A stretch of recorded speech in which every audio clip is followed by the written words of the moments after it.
This guy with the beard. Thank you, Mr. President. Ben Burris from Jonesboro, Arkansas. What are you doing all the way here in Vegas? Everybody comes to Vegas. That's what I'm talking about. There you go. Everybody comes to Vegas. Yeah. Now, here's my only question. Ben, have you spent some money here in Vegas? Oh, yes, sir. Oh, he says yes, sir. Yes, sir. He's spending some money here in Vegas. All right. That's good. We like to see that. All right, what's your question? Well, sir, I'm reasonably familiar with the current and proposed legislature as it applies to dentistry and oral health. Yeah. And my question is, what's your vision for how dentistry will fit into your larger framework for healthcare reform? Well, you know, are you a dentist yourself? Yes, sir. So if somebody has a heart attack, you better still call 911. Just the dentist. Now, it is interesting that you raise this. It turns out, this is serious, that dental hygiene is actually very important for keeping your heart healthy.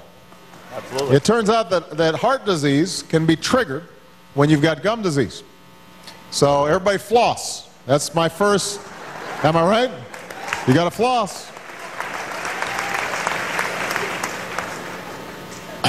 It is my hope that we can include dental care in the various proposals that we're putting forward. Dental and vision care are very important. Now, I'll tell you that some folks will say we can't afford it. Some states in their Medicaid program cover dental. Some states don't. At minimum, I think it's very important that we've got dental care for our kids, because what happens is that if we can keep our children's teeth healthy, then usually that means that they've got healthy teeth as adults. And if not, oftentimes that actually distracts them and prevents them from learning, because both dental and eye care, a lot of kids end up being distracted. They can't read the blackboard. They've got a cavity that's been untreated. It's a huge problem. So I would like to see dental care covered. I will tell you that some folks are going to say we can't afford it. At minimum, I'd like to see that our children have the care that they need. All right? Can I say one more thing, sir?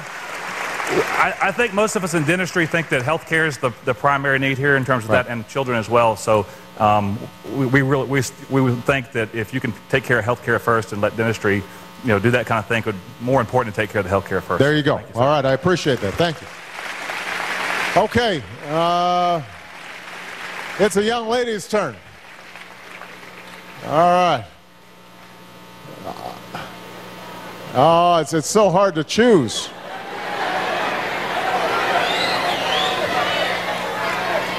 Okay, I'll call on this young lady back here. Right over here. Yes, you.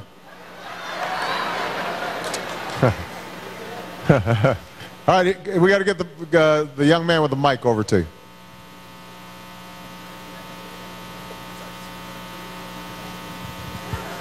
Thank you, Mr. President. Thank God for this opportunity. I realize that insurance and medical care has been a major issue. This is my problem. I worked for United Airlines for nearly 30 years. I was severely injured during flight. I have a workman comps case that have fallen on deaf's ear. The conflict in the city with the lawyers and the doctors and this whole problem has drove my life really to almost not having a life at all. I don't know where else to turn. I don't know who else to talk to about the problem. I've read you letters. I've read letters to many of the senators here in Las Vegas. I've talked to the doctors. I've done everything I know how to do. But I am a widow with a special needs child. I lived in the house that I live in for 19 years. My house is in foreclosure. I have disability insurance. I have Social Security disability. That disability tells me your insurance is not accepted here. I can't get the medical help that I need to get better. I'd love to be a flight attendant for you on that US-1. I'm trained in that US-1. All right, well, look, in terms of your specific issue, we'll come see Harry Reid, and Harry Reid will see if he can help you out here. So, all right.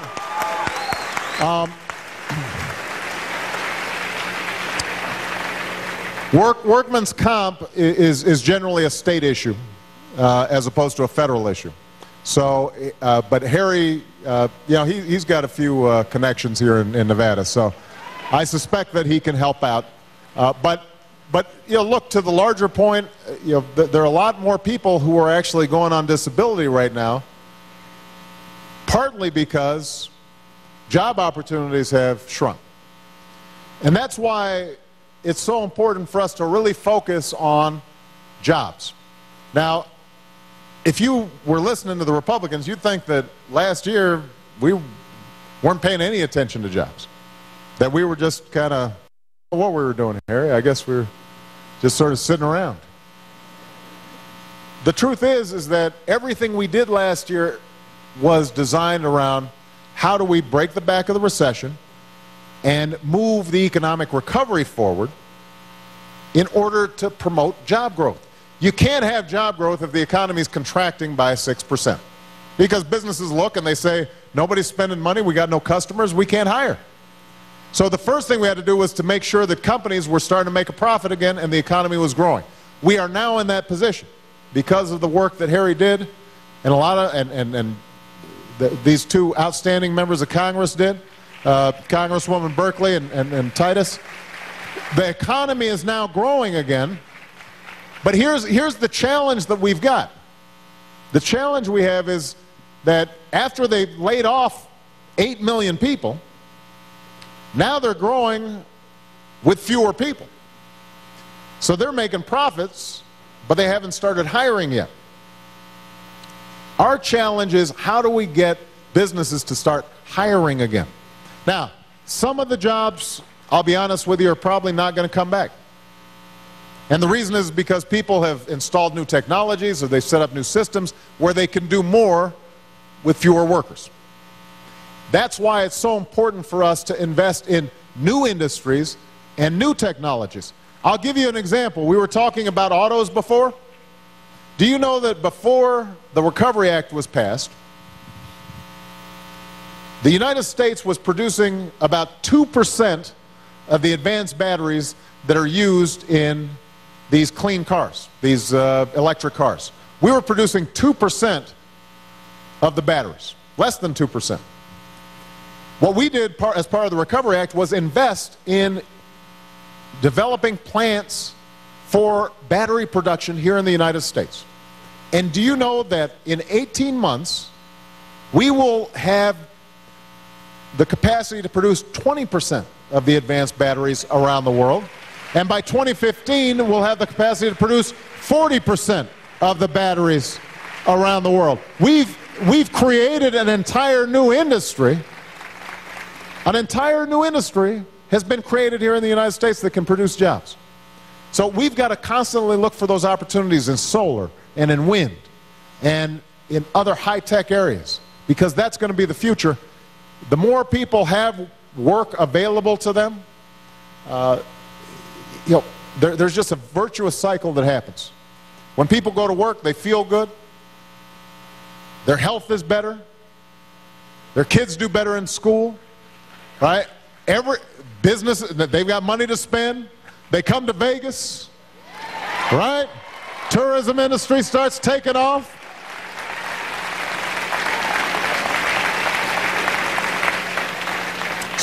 So we're going to be putting, Harry and I are working now on a jobs package for this year that's designed it's no longer designed to grow the economy. Now it's designed to give incentives to businesses who are now making a profit to start hiring again, and to help small businesses get loans. Because a lot of small businesses are still having trouble getting loans from banks, even if they see an opportunity for business growth, and we want to make sure that they've got access to capital. All right. It's a guy's turn. All right. I'm going to call on this guy, even though he's got a Cubs jacket on. Everybody knows I'm a White Sox fan, but okay. But I'm going to just to show that I'm unbiased. I know you are. I'm calling on a Cubs guy. You're not a Cub hater. I'm not a Cub hater. That's right. Okay. Before I ask my question, I want to say something. I'm enrolled in a Medicare Advantage plan. I understand that my benefits will be cut with health reform. I'm all for it. Well, how about that? Let me before you ask your actual question, let me just make this point.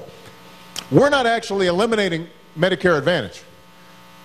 What Medicare Advantage is basically the previous administration had this idea, instead of traditional Medicare, let's contract out to insurance companies to manage the Medicare program, and the insurance companies can then kind of package and pool providers and dental care or eyewear or what have you, and just it's a one-stop shop for seniors. Now, in theory, that sounds like a pretty good idea, except, as you might imagine, if the insurance companies are involved, that means they've got to make a